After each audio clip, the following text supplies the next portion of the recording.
So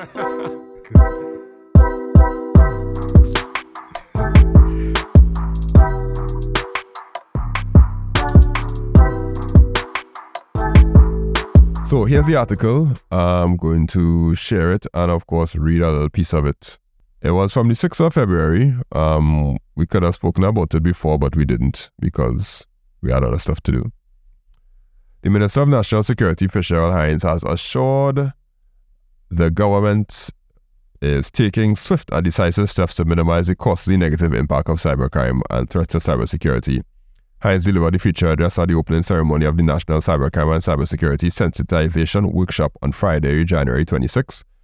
And so it was last month, and they reported on this in the CNC3, I believe, and the name of the person that posted it was News Desk, because the person who did it probably used AI to summarize. I know, let's not go there. Minister Hines noted, as a response to national cybersecurity threats, the government of Trinidad and Tobago, through the Ministry of National Security, established a cybersecurity incident response team, the CSIRT team, and they are presently working on developing a cybersecurity risk framework for the coordinated response and management of incidents in Trinidad and Tobago.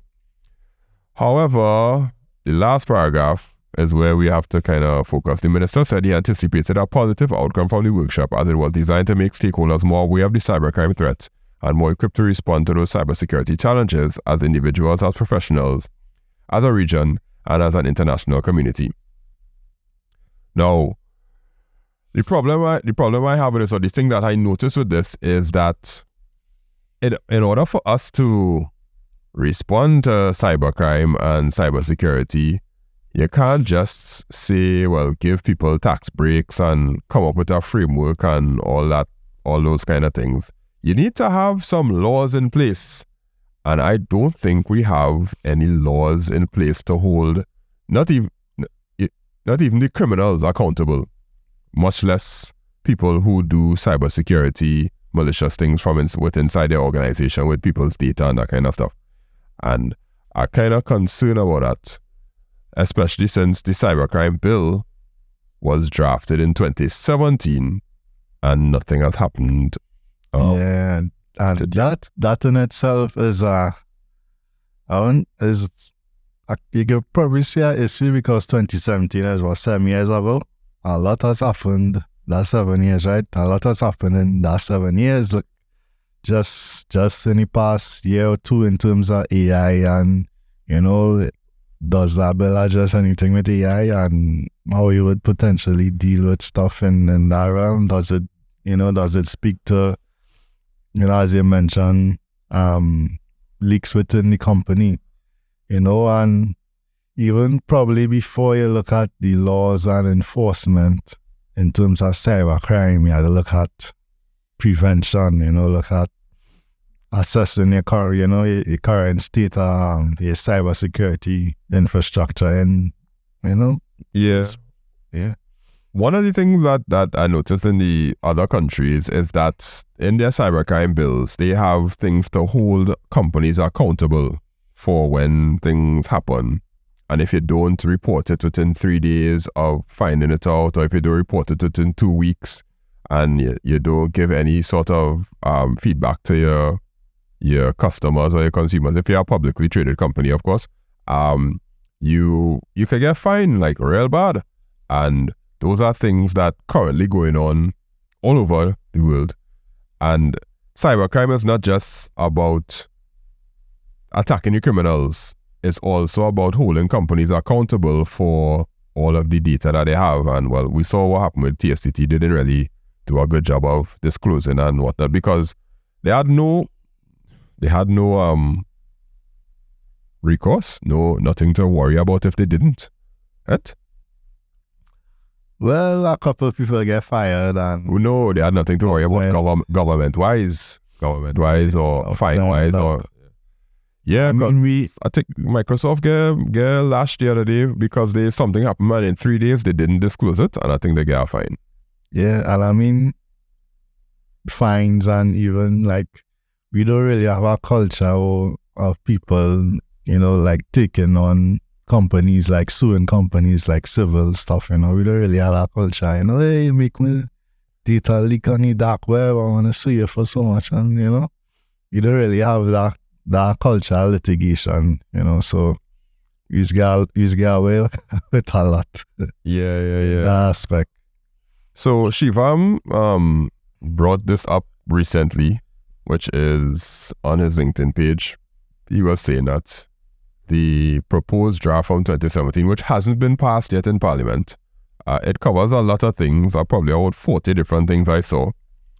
And there are some things that very, for lack of a better word, generic in it.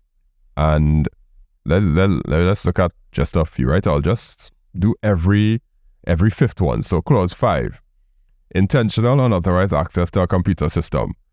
Fine, $300,000 or imprisonment for 3 years. Conviction or indictment, $500,000 and imprisonment for 5 years.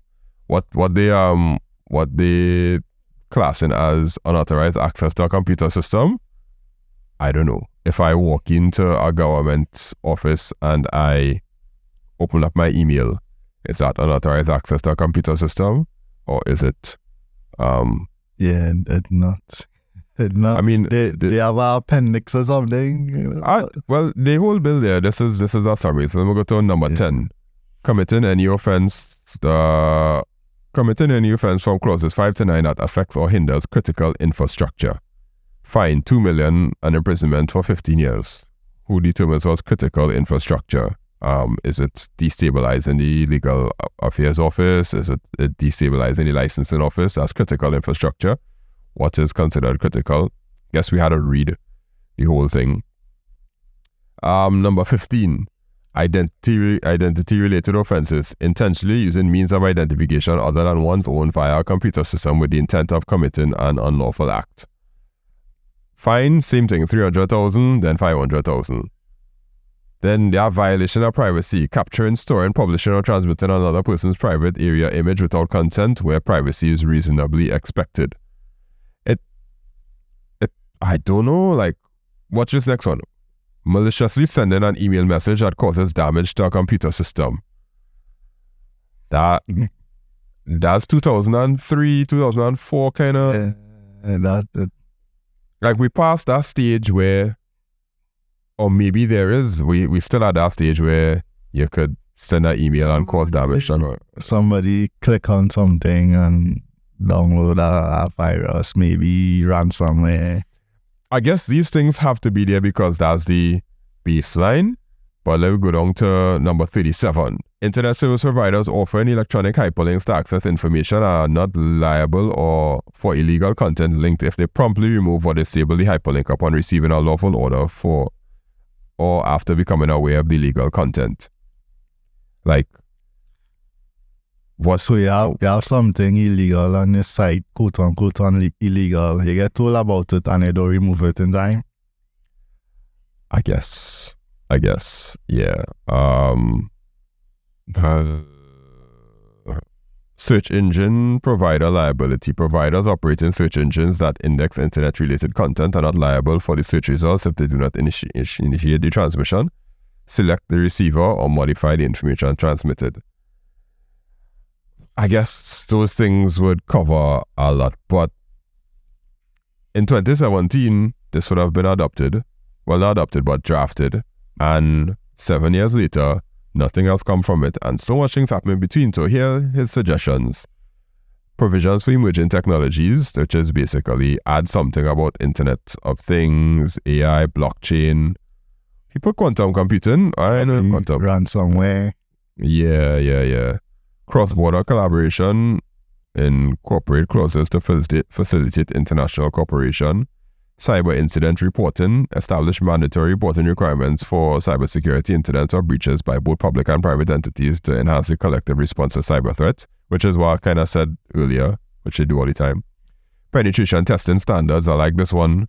Like, if you're authorized penetration tester, do you have any standards for how you go about it, what the things you can and cannot do? Because if you do penetration testing on the government and leak some of the data, how will they know that the penetration tester didn't, like, take stuff in the process?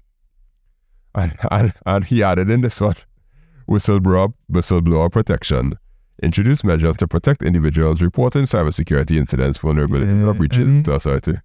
You see anything with protection in it on Trinidad, I'll be very wary. Like, look at witnesses in Trinidad. Watch time. I mean, is a serious thing. Like, witnesses in Trinidad. How many times people are witnesses in crime and they turn up, either they turn up dead or they want to testify no more. Yeah, they're not coming forward.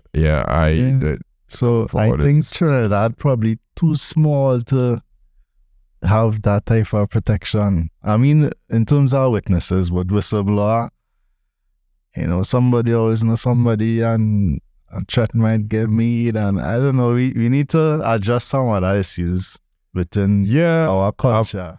Have you ever tried to order something online using a Visa debit card, but you can't? Is shopping online something you always do already using a Skybox, but sometimes you need advice on knowing what to buy or what will work?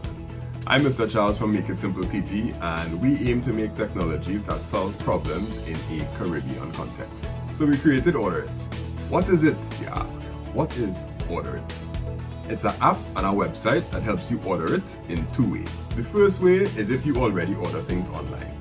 You're familiar with using a Skybox, you're familiar with using a credit card, but sometimes you don't always have answers to certain questions, like which laptops will get a warranty in Trinidad, which phones will work on the Digicel network or the mobile network. So our app helps you order it.